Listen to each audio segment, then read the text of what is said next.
के अंधेरों में नूर का तबक लेकर मेरे मुस्तफ़ा दुरूद पाक पढ़े। अल्लाहुम्मा सल्ली अला सय्यदना व शफीअना व मौलाना बारिक वसल्लिम सल्लु अलैहि सलातुम व सलामन अलैका या रसूलुल्लाह सल्लल्लाहु तआला अलैहि वसल्लम। माशाअल्लाह माशाअल्लाह, बहुत अच्छी। आज की ये नूरानी महफिल बाशिंदगाने खजनपुरा ने अपने मोहसिन व मुरब्बी की याद में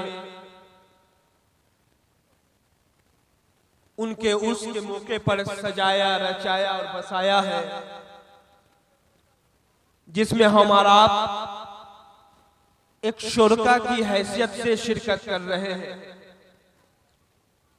इस उम्मीद के साथ कि कल क़यामत के दिन हमारे लिए,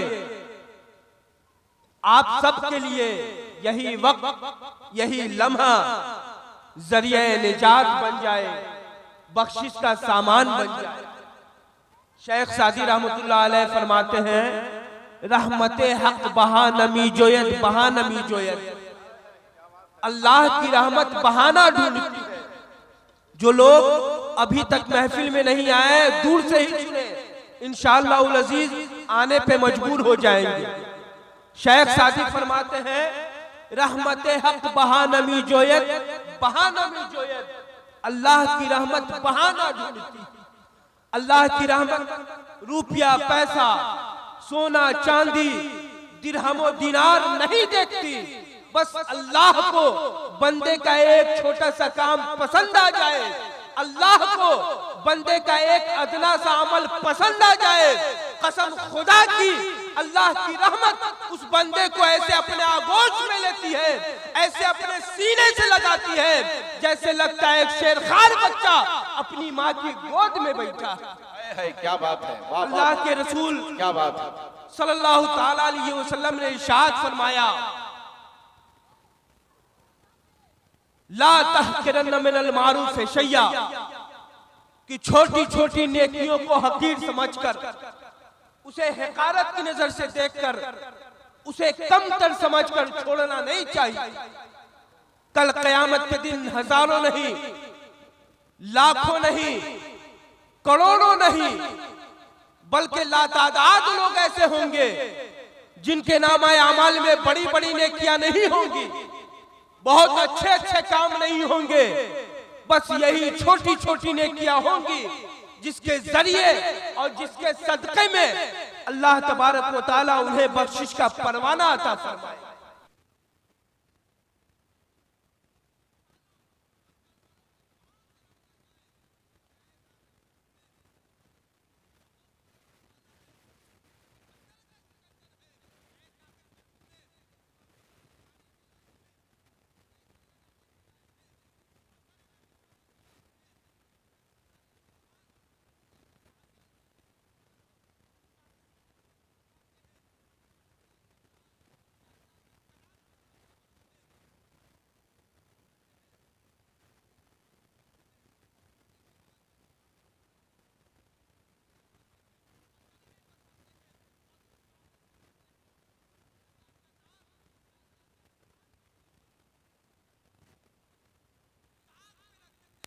अल्लाह तबारक व तआला को हज़रत अबी शाफी का एक छोटा सा काम, एक अदना सा अमल इतना पसंद आया कि उसे लाके के अब्दाल को हुक्म दिया कि जा हज़रत अबी शाफी को सीने से लगा और विलायत के आला मनसब पे फायज।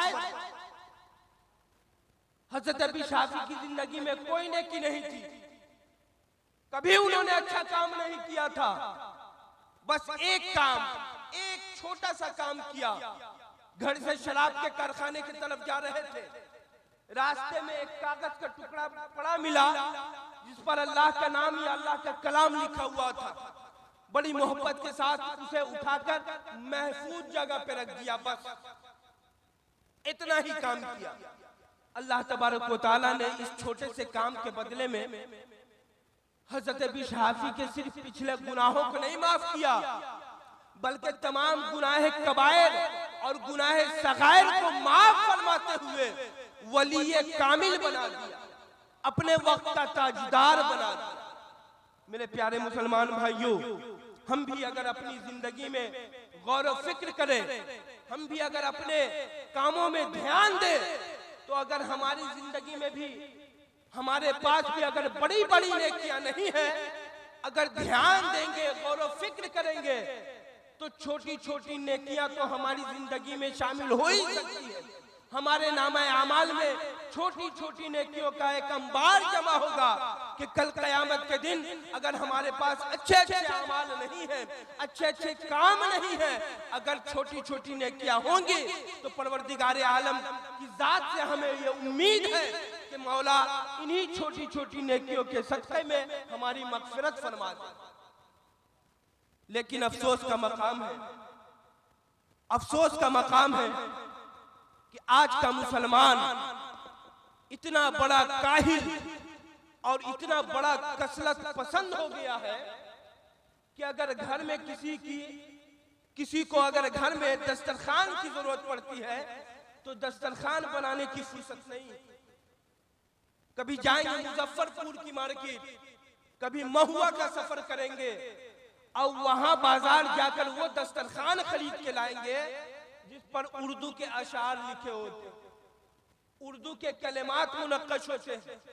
मैंने अभी 2-3 दिन पहले अब्दुल्ला इमामी साहब की दुकान अल्हम्दुलिल्लाह कपड़े की सूरज मार्केट में है, कभी जाएंगे तो आप देखेंगे, इनसे मुलाकात करेंगे। इमामी क्लॉथ हाउस के नाम से इनकी दुकान है।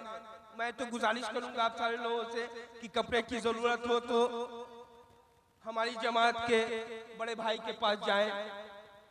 इनके पास मैं गया तो दस्तरखान देखा तो मैं डर गया कि या अल्लाह, रंग बिरंगे और फूल बने दस्तरखान थे, तो मैं डर गया कि शायद ये भी अशार वाले दस्तरखान तो नहीं रखे हुए अब्दुल्ला साहब। मैंने पूछा कि इमामी साहब ये लिखा हुआ दस्तरखान तो आपने नहीं रखा है दुकान में बेचने के लिए? तो अल्हम्दुलिल्लाह इन्होंने बड़े बेबाकी के साथ कपड़े को निकाला, दस्तरखान को अब मेरे सामने खोल के रख दिया कि हजरत ये सिर्फ सादा है, विदाउट तहरीर, मतलब इस पे किसी तरह की लिखावट। मैं बताता हूँ आपको कि आज का मुसलमान कितना बड़ा काहिल हो गया है। दस्तरखान की जरूरत पड़ती है तो मुजफ्फरपुर और महुआ का सफर करके मार्केट जाके वो दस्तरखान खरीद के लाते हैं जिसपे उर्दू के अशार लिखे होते हैं, उर्दू के कलेमात मुनक्कश होते हैं। कभी आपने गौर व फिक्र किया, कभी आपने सोचा कि हमारे दस्तरखान पे जो उर्दू के अशार लिखे होते हैं, उर्दू के कलेमात मुनक्कश होते हैं, इसका मस्दर क्या है, इसका मखरज क्या है, ये कहां से निकल के आए हैं मेरे प्यारे? कभी आपने गौर व फिक्र नहीं किया।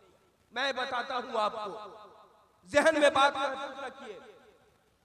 दस्तरखान पे जो उर्दू के अशार लिखे होते हैं या उर्दू के कलेमात मुनक्कश होते हैं, इसका मस्दर कुरान है, इसका मखरज कुरान है, ये कुरान शरीफ से निकल के आए हैं। कब आपके जज्बा ईमानी को ये गवारा होगा कि आपके मुंह का जूठा कभी हड्डी की शक्ल में तो कभी कांटे की शक्ल में आपके मुंह का फुजला उस दस्तरखान पे गिरे जिस दस्तरखान पे अल्लाह के कलाम के अल्फाज लिखे हुए। कब हमारे लिए और आपके लिए ऐसे दस्तरखान पे खाना खाना बेहतर और मुस्तहसन होगा? हमारी ये सोच होती है, हम ये सोचते हैं कि दस्तरखान पे खाना खा रहे हैं, सुन्नत पे अमल कर रहे हैं, सवाब मिलेगा, खाने में बरकतें आएंगी। मेरे प्यारे मुसलमान भाइयों, अगर आपने ऐसे दस्तरखान पे खाना खाकर अगर ये सोच रखा है तो आप गलतफहमी के शिकार हैं, आप भूल कर रहे हैं।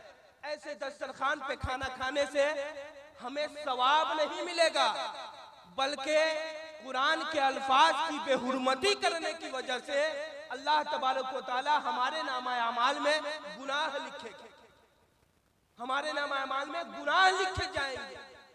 एक दस्तरखान बनाने में बहुत ज्यादा मुशक्कतों का पहाड़ नहीं उठाना पड़ता, बहुत ज्यादा अपने आप को मुसीबत में डालना नहीं पड़ता है, बहुत आसान काम है, बहुत आसान काम। आए दिन आप देखते होंगे आपके मोहल्ले में एक कपड़े का ताजिर अपनी साइकिल पे कपड़े की गेठरी बांधकर दरवाजे दरवाजे घूमकर कपड़ा बेचता है।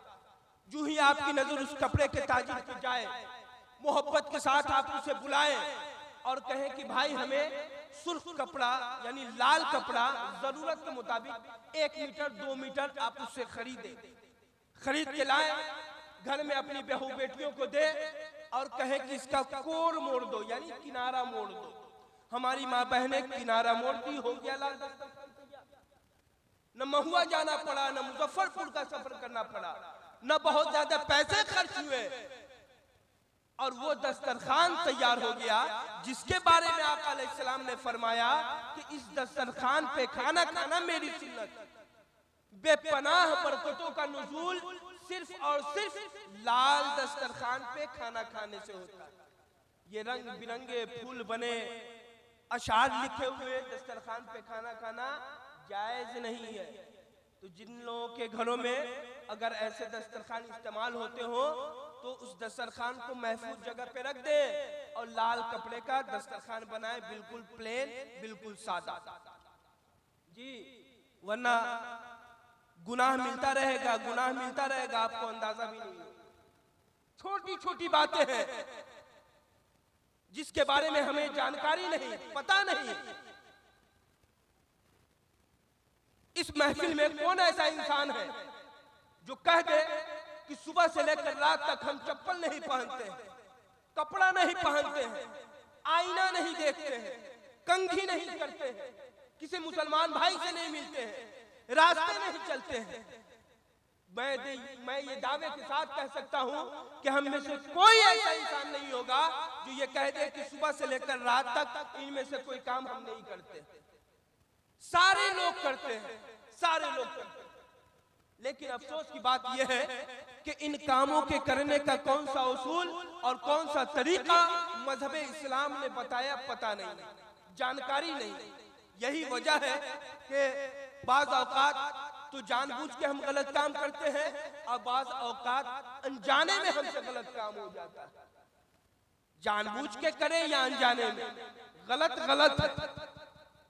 मैं बड़ी तेजी के साथ आपको बताऊं, जहन में रखे बात कि अगर आप चप्पल पहने और आका की हदीस याद रखिए जो मैंने पढ़ा है, ला तहकिरन्ना मिनल मारूफ़ि शैया, कि छोटी छोटी नेकियों को हकीर समझकर, उसे हक़ारत की नजर से देखकर उसे कमतर समझकर छोड़ना नहीं चाहिए। कल क़यामत के दिन बहुत सारे लोगों के लिए यही जरिया निजात बनेगा। अगर आप चप्पल पहने तो पहले आपका दाहिना पांव चप्पल में दाखिल हो, फिर बायां दाखिल, ये भी छोटी नेकी है। अगर आप कपड़ा पहनते हैं तो पहले दाहिना हाथ और दाहिना पांव कपड़ा में दाखिल हो, फिर बायां दाखिल हो, ये भी छोटी नेकी। अगर आप पायजामा पहनते हैं तो बैठकर पायजामा पहने, ये नबी की सुन्नत है, ये भी छोटी नेकी। अगर आप किसी मुसलमान भाई को मशवरा दे तो अच्छा मशवरा दे, ये भी छोटी नेकी। अगर किसी मुसलमान भाई से आप मिले तो सलाम करे, मोहब्बत से मुस्कुराकर मुसाफा करे, ये भी छोटी नेकी। अगर आप रास्ते चल रहे हैं, रास्ते में कोई तकलीफ देह चीज पड़ी हुई है जिससे एक इंसान को सिर्फ मुसलमान को नहीं बल्कि किसी भी इंसान को उस चीज से तकलीफ हो सकती है, मोहब्बत के साथ उसे किनारा कर दे, कसम खुदा की अल्लाह के रसूल ने फरमाया, ये भी एक छोटी नेकी।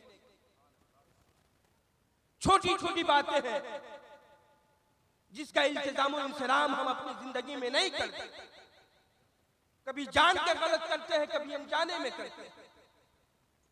और इन छोटी छोटी बातों का इल्तिजाम और इंसराम हम क्यों नहीं करते, इसके पीछे रीजन क्या है, वजह क्या है? तो सबसे बड़ी वजह यह है, सबसे खास रीजन यह है कि हमने अपने आप को मजहबी तालीम से दूर कर लिया। अपने आप को कुरान और हदीस की तालीम से दूर कर लिया है। अपने आप को तो किया ही है, अपने बाल बच्चों को भी कर दिया। जब तक आप मजहब इस्लाम की जो तालीमात है उसे जानेंगे नहीं, सीखेंगे नहीं, अमल नहीं करेंगे, ना आपकी दुनिया कामयाब होगी और ना आपकी आखिरत कामयाब होगी।